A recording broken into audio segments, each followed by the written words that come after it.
Hello, welcome to Healing with Ketamine. I am your host, Dr. Cassius Drake.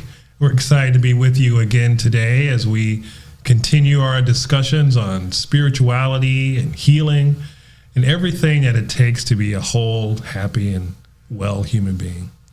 I'm excited today to have as our guest one of our current and former patients who's been with us now for a little over almost 2 years.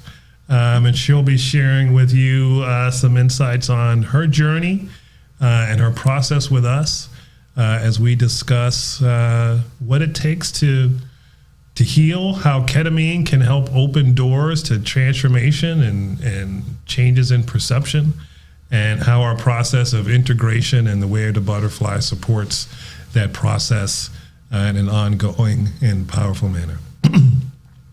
So welcome with us today, this morning, Liz. I'm excited to be with you again, as always, and share this journey with you. So why don't you start with a brief introduction of yourself and what initially brought you to the Drake Center? Yeah. Well, I'm born and raised in this area. What initially brought me to you guys was I was having multiple panic attacks, full-blown, racing heart, couldn't breathe. Mostly would happen when I was driving. And I drive for a living. So Right. It was starting to really affect everything with my life. I was hiding it for a while, and then lockdowns happened, and it was getting out of the pattern of hiding it and then having to re-enter into the world that I realized it was very difficult to hide it from people. Uh-huh. And it was starting to affect my job and what I do. And then it was starting to affect my personal life. Like, I didn't want to drive if it was too far away. If I felt like it was a road I didn't want to travel on, or I just wouldn't leave the house. So I knew it was time, because I was starting to become a little hermit crab. Yeah. Okay. And it was a trickle effect into depression, and just wondering why things I could normally have done, I couldn't do anymore, or felt like I couldn't do anymore. And I just happened to stumble upon you. My friend inquired, and I didn't know anything about ketamine. I didn't research it, nothing. I just said, inquire, and within a few minutes, I heard your voice on the phone. Uh-huh. And a 5-minute phone call, I felt like I was going to actually be getting relief for years of feeling like my body was just depleted from 5-6 panic attacks every day. Yes. And so what, so you had that experience, the anxiety was getting bad, and you realized you needed to do something. What led you to seek out alternative approaches as opposed to just doing the traditional approaches to treating anxiety?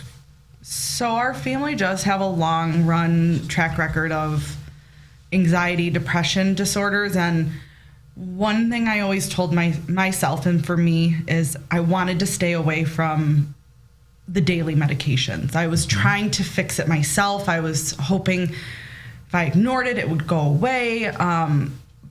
But then I heard about ketamine, and I heard that just a high level of what it can do. And I felt like that more follows in line for me trying to fix this instead of doing a Band-Aid. Because I felt like for me, a medication would just be a Band-Aid versus getting to the actual root cause. And same thing with talk, just going into doing talk therapy. I didn't think that was the right course for me at the time, because I felt so down in a rabbit hole that I didn't feel like I had months and months and months to kind of get to a spot where I felt better. Yeah, you wanted to get to the root of things and start moving forward. So, well, tell us about how you got started with us and your experience of the process of the preparation and the actual treatment itself, and how it met your expectations. So I actually am a control a little control freak. So I like to know what's going to happen before it happens, in a sense. But for some reason with this process, we had our initial phone call and you said, do you know anything about ketamine? And I said, I know nothing. And I don't want to know anything, because I know as soon as you tell me, I'm going to have a set of expectations. And if I don't hit those expectations, it might not work as well as I want it to. So I decided to go into it blind. So I didn't know I didn't do any other form of recreational drugs beforehand. So I had no idea what my body would even feel like. And the first session was a little weird. Definitely felt more, it took a few sessions to let my body just let go of control and actually enjoy the process of what ketamine can do for you. But even after the first session, I was able to drive without having a panic attack the next day. And that was a huge win, because normally it would have been 5-6 panic attacks. Tell us about that. So you came in unable to drive, and it was affecting your career significantly. And you had one treatment and you found yourself able to drive the next day. How was that? What happened that enabled you to do that? My mind felt clear for once. It was like all those little, call it little voices, or those little doubts that are just kind of always sitting around you, but they sometimes compile into a giant snowball. It felt like for once I was like, I can just do this. Like it's a normal daily task I used to be able to do. It felt more normal. Like I didn't have to I have to pay attention while I'm driving, but the level to where I was paying attention, it was like overstimulating me. So you could be more relaxed. Yes. Not in a state of fight or flight. Where did you find yourself before the treatment? What would it have been like to be in the car? How would you have felt just being behind the wheel? I would be panicked even leading up to going in the car. So I would just be up thinking the night before, like, oh, I've got to drive this far tomorrow. Okay. So it would affect me for days, weeks beforehand. If I was going up north with my girlfriends, I would be panicked for months before, thinking the anticipation of, oh, I'm going to feel this way. So I think it just created that bigger snowball. So you remove that, and your brain is just able to do what it needs to do for, a normal task. Do you recall anything in that session that helped shift your perception of that first one? My first few, I remember it was more, every session for me has kind of graduated to what I'm seeing and the intent. I would say it was the second session more so for me, where I was able to get some of the grief relief. Because I found that grief was a trigger for me. I didn't know how to process grief. I didn't know, I didn't have to experience loss until my early 20s. So I didn't know what it looked like. I didn't know how to cope. I had probably horrible coping mechanisms. And then you compile grief on top of already being anxious. So I would say more so my second session, because I knew what to expect at that point, like that I was okay, that I just needed to breathe through the session. So I would say more for me, session number 2 was kind of that more eye-opening session. Okay. So even from the very beginning, you had that relief from being in that state of fight or flight, which is something we often find that that's the first sort of transformation people have, is realizing they don't have to be in fight or flight. Yeah. And then being able to see life from not having, and be able to drive the very next day. And then as you proceeded into treatment, to have that change in perception on grief and loss. So how did that meet with your expectations of what you came to? Is that what you expected, or how did that meet your? Well, my expectation was, I went into this, if this doesn't work, I don't know what will. So I went in with the intention of, I have to make this work. I'm ready to feel better. Like this isn't how I should be living my life, because I'm not really living. I'm existing, but I wasn't living. Right. So you had the treatment, you had some insights, you were able to get back in the car and drive, you were able to make some progress through some grief. And then we also do our integration process where we'll talk about those things and give you those tools to help and support you moving forward. How have those things been impactful for you in helping you to maintain this? Those are great because I think we all get in a pattern, and I know I'm definitely, I have OCD tendencies, which has helped me a lot in those regards, but even pinpointing my reactions to things, so when I'm discussing a situation like where this made me feel this way, and I responded, I know I responded poorly, but I couldn't figure out quite how next time to not respond rudely or poorly, or just really jump down someone's throat in a sense, that it's my insecurity. So I talking with you through pretty much anything that comes up, it really gives me a new perspective on how to handle when I am in a situation where I don't feel like, where I'm feeling triggered, and how to work through my triggers. So if you find yourself triggered, what have you learned from us to do? What I've learned is I take a deep belly breath, and then I will sit and think before I respond and ask another question, because sometimes I think the question that I heard, and maybe it was the deliverance of it, wasn't the actual question, or I took something very personally and felt attacked. So if I just take a second, listen, maybe ask a couple follow-up questions before I give my answer, I found that it makes me less anxious. Right. When you find that you're able to do those sorts of things, of actually take a breath and respond when you're not in that fight or flight, right? Yeah. So it's the benefit of the ketamine treatment that gives you that peaceful, reassured, sort of settled place that enables you to respond in a different way, as we talk about in the integration process. So as you know, we do our integration a couple of different ways. Sometimes we talk about it. Sometimes we have you do it in creative ways.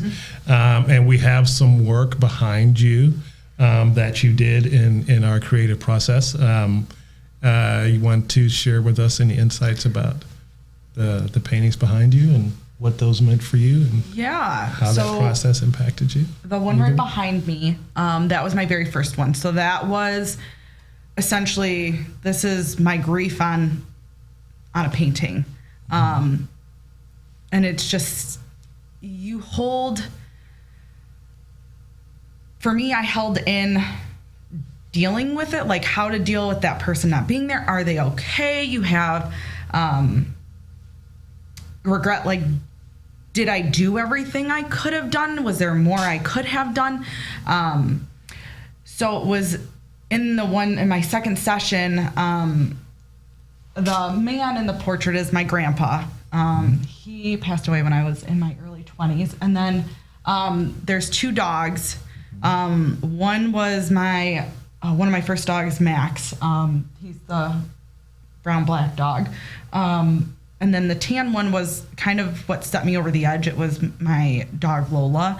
She became very ill very quickly and unexpectedly, traumatically passed away. And her passing really set me over the edge. I wasn't sure if I did the right things, made the right calls. So this was kind of like seeing them all happy together, that they were together. They were walking past this river in front of mountains. Mountains are also a trigger for me. Yes. I had a bad experience driving through the Colorado mountains, and anything with a cliff tends to make me nervous. Driving through mountains, anything with a little taller hill than normal, things that didn't bother me beforehand but did. So I got very comfortable in the ketamine sessions where I was actually jumping off of cliffs and almost like a hang glider. I was soaring through the mountains. So it became this refreshing, like, oh, the mountains aren't so bad. The mountains aren't that big of a deal. Yes. That whole fear. So if I'm hearing you correctly, so, this painting represents a journey past many things that you saw in your ketamine treatments, the fear of driving on the mountain, the loss of your grandfather and the pets. And so that represents you getting to the other side of that grief and the other side of the anxiety.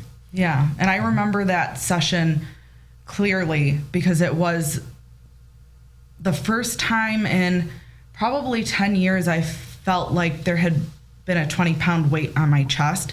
And I distinctly remember during that session, I was just throwing anything that was causing me trouble. I remember that one, actually. I remember that. You were throwing things out in the session. They were coming up and you were literally just throwing them away. Yeah. I do remember that. And I was like, I don't need you. I don't need this. We're good. Yeah. So this painting, it hangs right where I see it every day when I come downstairs. I see it right when I come in the door. It just takes me to where I know they're happy. I know I'm happy now, and I don't have to feel the guilt. It was a lot of guilt, and I carried a lot of guilt for a lot of years. So having that weight come off my chest, I woke up from that session, and I just remember I am so thankful. And I think I was even saying thank you during it. I remember I was saying thank you because I didn't realize how much I was holding on to that just didn't need to have that space of being held. That's so common, especially of our strong people who hold so much stuff in and don't realize how much they're holding in until it's gone. Yeah. Oh, I can breathe. So it's wonderful. Thank you for sharing all of this and your whole journey with us. So where do you find yourself now? It's been almost 2 years since you started with us. And so where do you find yourself now in your current journey with yourself and this process? And where do you find yourself these days? I'm a lot more peaceful. That is the number one thing I hear from family members is my tone, my affect. I look less stressed. I am not as reactive. So I'm living my life a lot more than I probably would have. I am able to go on road trips. I'm able to go on hikes on mountains. Like I can do these things and actually enjoy them instead of feeling so panicked. And I can also do my job. I mean, I can drive to my friend's house. I was struggling to drive out to St. Clair Shores. Right.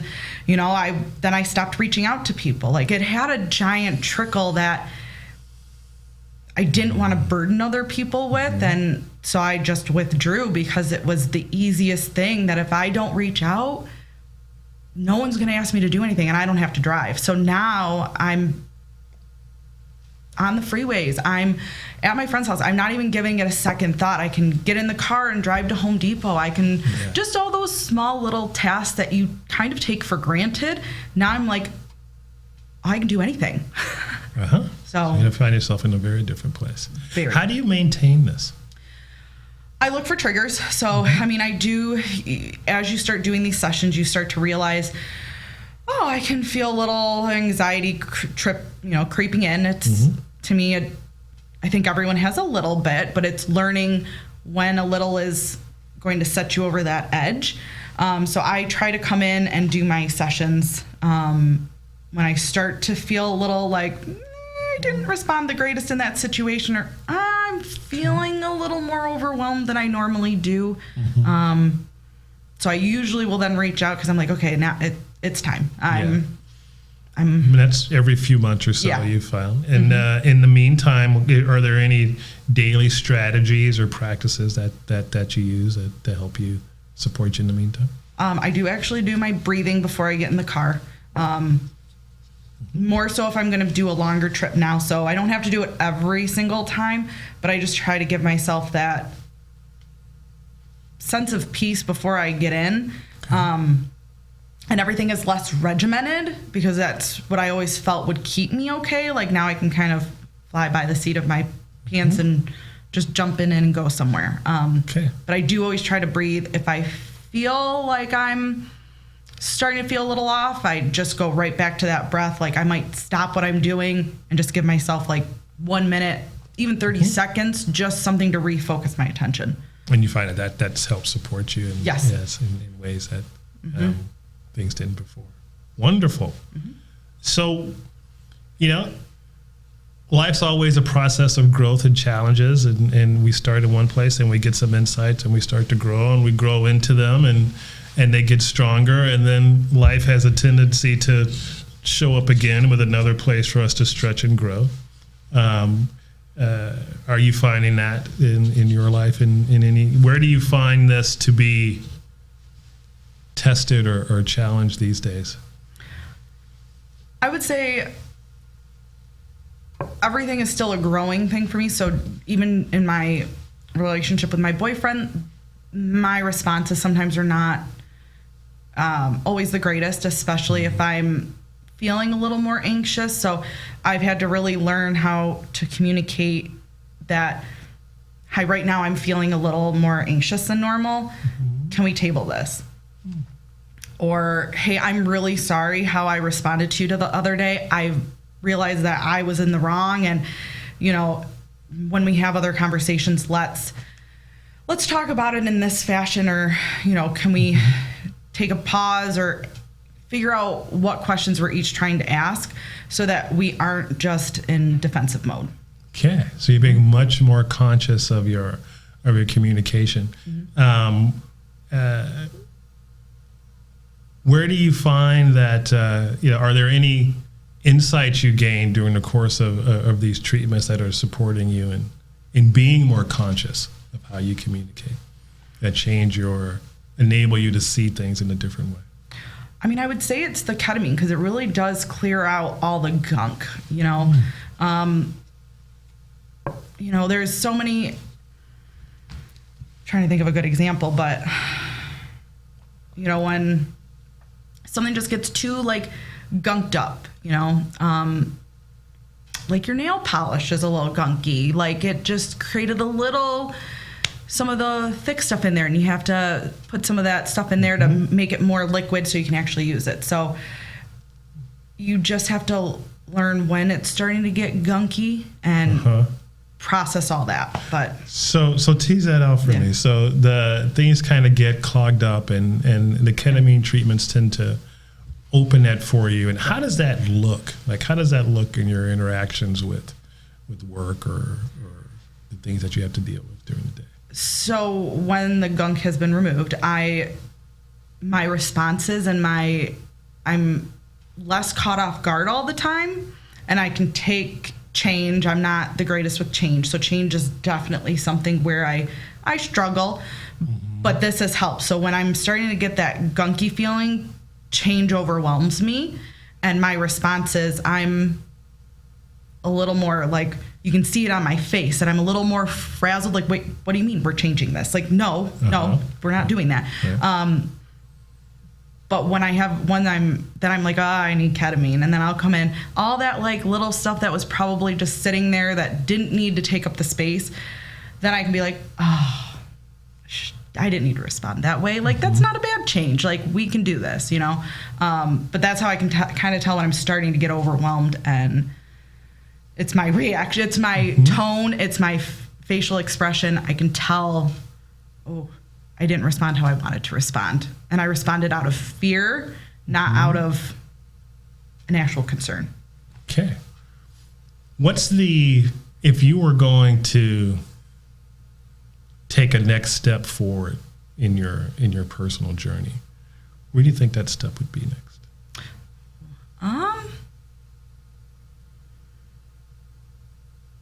Well, forward, I think first and foremost, I have come such a long way. So I would say the more I can respond after a ketamine session how I normally do, I think the longer it will actually last, because my brain is starting to make that connection, how to process life throwing things at me that normally I struggle with processing. So I think in general, it's taking me to a spot where I can operate like other people do, where they're a little more carefree and a little more they move on from something. So every day is just a learning day for me. So and just paying attention, watching how I'm responding, how I'm approaching something, how I'm bringing something up, what my tone looks like. Am I talking too loud? However it is, just making sure that every day I try to do it better than the day before. Yeah. What's today's challenge? Oh, today's challenge. Today's challenge was I was feeling rushed and having to drive here. Oh, yeah, the driving. Yeah, I was I was rushing. I forgot one of my paintings and I had to go back home. Okay. So I was worried I was going to be late. And then that will sometimes usually boil over and stick with me. But then I just did some breathing and I just let it go. And normally that would fester. Normally I would have felt flustered all day. My tire is getting pretty low. That tire light came on while I was driving here. Didn't let that distract me. Yeah. So when you're in that mode and the anxiety's up and I'm going to be late and all that's going, and you do the breathing exercise, where do you land emotionally? Where does that take you? So usually I land at a very much calmer spot than where I was. And usually I can just be like, oh, it's not a big deal. It's not a huge deal. In the grand scheme of the day, it's not a big deal. Okay. And that's is that just words or is that a real feeling? No, it's a real feeling. My headspace can actually take it and say, no, we don't need to hold on to this. Because normally I would have festered for probably, I can't even tell you how long I would have festered on something. And people would hear me repeat things a lot. And it's because that's how I'm feeling. Like, I want some sort of validation, like it was okay to feel frazzled. Whereas now I'm like, move on. We've got something else. We've got to just keep moving forward. We can't think about what we were frazzled about 10 minutes ago. We've got to focus on what we're doing right now and what we need to do. So not letting that distract me. I don't repeat myself as much. And usually it was just, for me, I needed to hear like, oh, should I have been frazzled? Should I not have been frazzled? What's someone else's response to it? So every day is a learn. I feel every day is a learning experience for me. And you're open, and your overall view on things is, I can handle my challenges, and you feel like you have the tools to do what you need. Yes. To do. Yeah. Okay. And I know that if I'm in a situation that I'm still not sure on, I know that you guys are there for me. So I know that I can always, if I don't need ketamine, I can always do an integration and talk through what's going on. Sometimes it's just as simple as reframing the thought process. Yes. Tell me about that. What does that mean? Well, that means, like taking a situation where I was asked a very simple question and I felt like it was an attack on what I was doing when really it was just someone asking for a timeline. And anyone who does a house project, they're stressful, and sometimes when someone's just asking you a question of like, so when can I have my space back? It's a little more involved, and instead of taking it so personally, I can reflect and say, oh, did you just mean a timeline? Like, oh no, it'll be done in the next couple months, hopefully. So trying to dig deeper into what they're asking me instead of feeling like it's a personal attack on what I'm doing, because I do have some lingering feelings of, am I doing enough? And I think that's something people do feel. Am I doing enough? Am I doing the right things? Should I have done it differently? And I think some people can process those a little quicker. And I know for me, I don't process those as well. So having to learn to take that step back, ask that intentional question before I respond to make sure, one, I'm hearing your question right. Because a lot of the times it has nothing to do with me. It's not a negative towards what I'm doing.